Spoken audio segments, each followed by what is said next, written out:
Hims and Hers stock has had an absolute roller coaster of a week. They fell over 10% on Wednesday after the FDA came out with some negative news around their GLP-1 weight loss solutions, only to gain all of their losses back 2 days later after news came out that they're set to join the S&P Small Cap 600. I'm going to be breaking down all the major Hims related news that I saw this week and talk about how I'm personally tackling this volatility in this wild stock. Let's jump right in. Before I start, as a point of housekeeping, if you do enjoy HIMS content, subscribe to this channel for more. And also, we're starting a HIMS weekly podcast where we're aiming for Tuesdays at 6 p.m., although that time could change as we have multiple people contributing in the live stream. The first episode I'm aiming for this Tuesday, so make sure to tune into this channel on Tuesday at 6 p.m. Eastern. It's going to be a 1 hour live stream. It's going to be a lot of fun with a whole bunch of new people that we haven't met before. So make sure to tune in for that. If we filter out by the past 5 days, we can see that the stock is actually down almost 2%. But if we look after hours, we can see that the stock is actually up over 5%, which is, again, the volatility that I've been talking about. And even crazier is when you look in between those days of this week, it's been a roller coaster ride because on Monday, the stock opened at $18 a share. It climbed to the $19 a share range. It gave it all back, fell to the $16 a share range, and now it's back up to $19 a share in after hours trading. So at a high level, GLP-1s is really how the market is viewing HIMS right now. It is such a massive tailwind. The total addressable market is so large and the need is so big that HIMS is being bucketed directly as a GLP-1 solution provider, rising and falling with every piece of macro news around GLP-1 weight loss solutions. And you can tell that just looking at the news, right? The FDA releases something and HIMS falls double digits, even though the GLP-1 solutions are not the only product offering that they provide. There's a full cohort of investors that bought the stock before GLP-1 solutions even existed.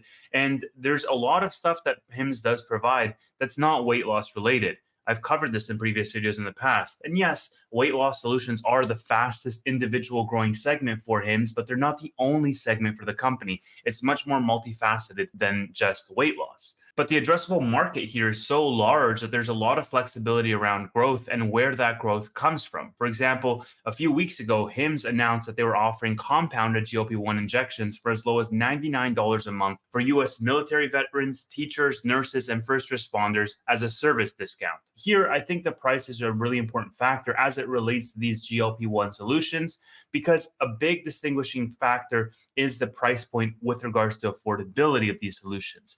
That's how people are going to determine what solution they want to go with. And I want to dovetail this because some of the posts that I've been seeing around the macro in general, around the weight loss factor, I think is important to understand. I want to cover this post thread by John Murdoch here because I found it very fascinating. I even reposted it earlier today. The first post here highlights that the obesity rate fell in 2023 among adults aged 20 and older. And so we're seeing this up and to the right chart with regards to obesity rates, and it's finally peaking and starting a downtrend. And the caption here reads, "We might have finally passed peak obesity." This is a really significant data point, right? Because I think it's still very early days with regards to these weight loss solutions, but it speaks to the effectiveness of Ozempic and others. The thread continues, quote, "We already know from clinical trials that Ozempic and other GLP-1 drugs produce sustained reductions in body weight, and now 1 in 8 US adults have used the drugs. And the results are now finally starting to show on a population level graph like the one we just saw." So the associated graphic here highlights a poll done earlier this year around younger adults being more likely than those 65 and older to report taking GLP-1 drugs just for weight loss, whereas older individuals take it for a more chronic condition such as diabetes or heart disease. And I read this and I thought it was immediately very fascinating because there seems to be a fashionable component, or at least an aesthetic component, with young people taking it just to change their figure and maybe look more attractive or look more healthy, as opposed to the older generations who are taking it for chronic conditions and maybe more serious health factors. And so it really speaks to the popularity of these solutions. The thread here continues that these same younger individuals could be a key factor in the decline that we're seeing. And the reason for that is because the decline in obesity is the steepest among college graduates, which is the group that's using the GLP-1 solutions at the highest rate. So yes, while I do believe that GLP-1 solutions are not the end-all be-all bull case for HIMS, they are in fact a very lucrative and a huge total addressable market with massive tailwinds for the company. And so I do understand both sides of that coin where the FDA releases something and the stock falls a huge amount. And also to say that, hey, wait a minute, they're also offering other solutions. So it shouldn't be warranted for it to fall that much. I get both sides of it, which brings us to our main piece of news this week, why the stock fell over 10% on this FDA news. So as of October 2nd, on Wednesday, 3 days ago, the FDA published the current shortage status of GLP-1 solutions.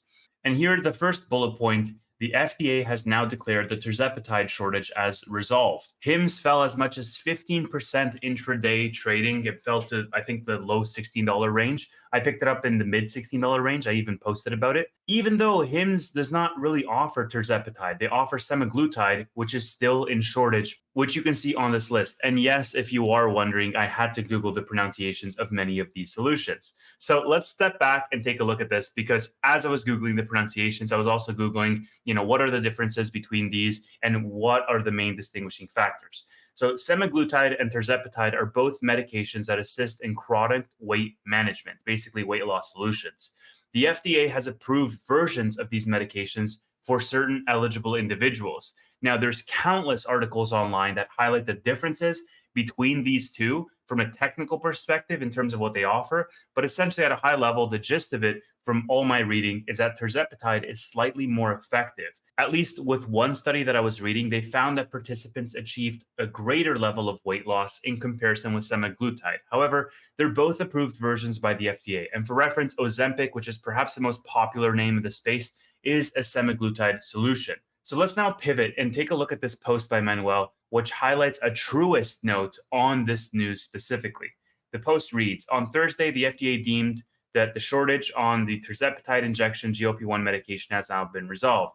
Tirzepatide injections branded as Mounjaro and Zepbound have been in shortage since 2022 due to increased demand. The FDA also noted that semaglutide, which is the Ozempic solution, remains in shortage. Despite semaglutide being the active ingredient in HIM's compounded GLP-1 product, a truest analyst points out that the recent FDA commentary has reignited investor concerns about the long-term viability of compounded GLP-1 treatments once the supply shortage ends. And I couldn't help but thinking about Tesla here because it's very similar, right? You have this product that's very supply constrained, that there's a huge level of demand, and they're selling these cars as fast as they can produce them. And the main concern that analysts had there is similar to what the truest analyst is saying for him, is that once supply meets demand, that's going to be a concern because we are in this state of perpetual supply constraints here. And that supply shortage is not going to be the case forever, right? As we're seeing with the FDA now announcing the tirzepatide shortage to be resolved, there's going to come a point where semaglutide is also resolved and the supply is going to meet the demand and there's going to be a more sustainable flow there as opposed to, high level of demand and a very low level of supply right now, especially with companies like Eli Lilly pouring more money into these solutions. Like I saw an article a couple of weeks ago that Eli Lilly was pouring like an additional 1.5 billion into expanding out these solutions. Hims bought a new facility, the 503B facility, which I've made a video about. So supply will eventually meet that demand.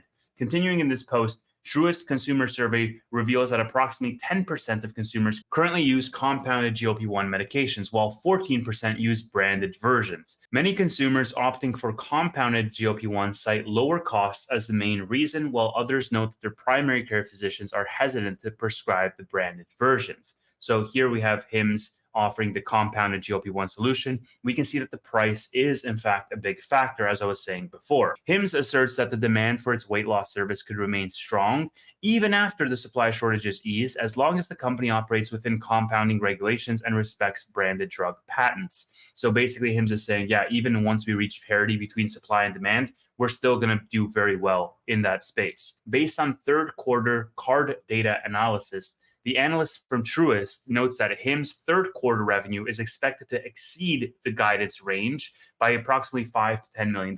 So they're basically thinking that HIMS is going to beat. The analyst also highlights that HIM's average transaction price increased 14% sequentially. That's quarter over quarter, it increased by 14%. The net orders from Q3 increased 3% quarter over quarter from Q2. Truist maintains a hold on HIMS with a price target of $23. So very bullish stuff there. They basically think that HIMS is going to beat analyst estimates. They're going to beat their guidance, and they're going to come in very strong for this upcoming quarter. So just to wrap up that news around the FDA, I definitely don't want to discount the news by saying it has absolutely no impact on HIMS, and it never will, because it impacts the macro environment and that impacts the segment in general, which will trickle down to HIMS. But in this case, was a double-digit drop in the stock price of HIMS warranted? In my opinion, absolutely not. So I went ahead and I bought that dip. And I also bought the previous dip a couple of weeks ago in the $14 and a $15 range. I also bought 2027 calls on HIMS because I think that this company is going to do very well over the next several years.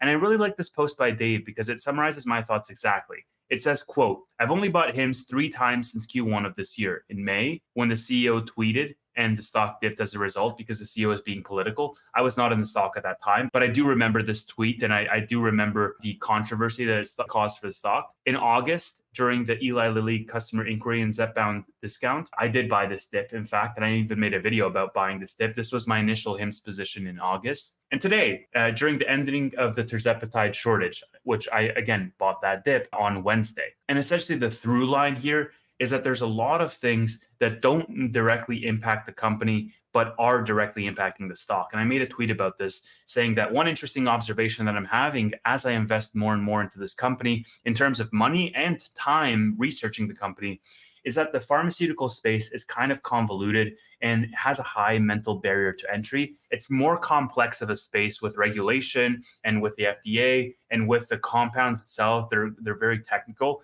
as opposed to a much more simple space, right? And I find that with a company like HIMS, they're more volatile as a result of that because people don't really understand when a headline comes out, whether that does or does not affect their company and in what degree it affects their company. That forces me to do more research and make these videos explaining my research. But it also, I think, provides alpha because if you do understand what you're holding and if you do have the research to back it, you're in a much better spot because people will overreact and they'll have these sell-offs that are totally misguided and misunderstood. Those will be buying opportunities for you. And the last 2 dips have been buying opportunities for me because I'm doing the research and reading about it and saying, okay, well, is this something that I want to be holding? Does this affect the company? How does it affect the company? Explain it to me. And in many cases, if you do read past the headline, you'll realize that it doesn't really affect HIMS. And the volatility is a double-edged sword because if you thought you were going to have a long time to buy that dip, you were wrong. I know most of my audience is SoFi investors and they've had like 3 years to buy the dip.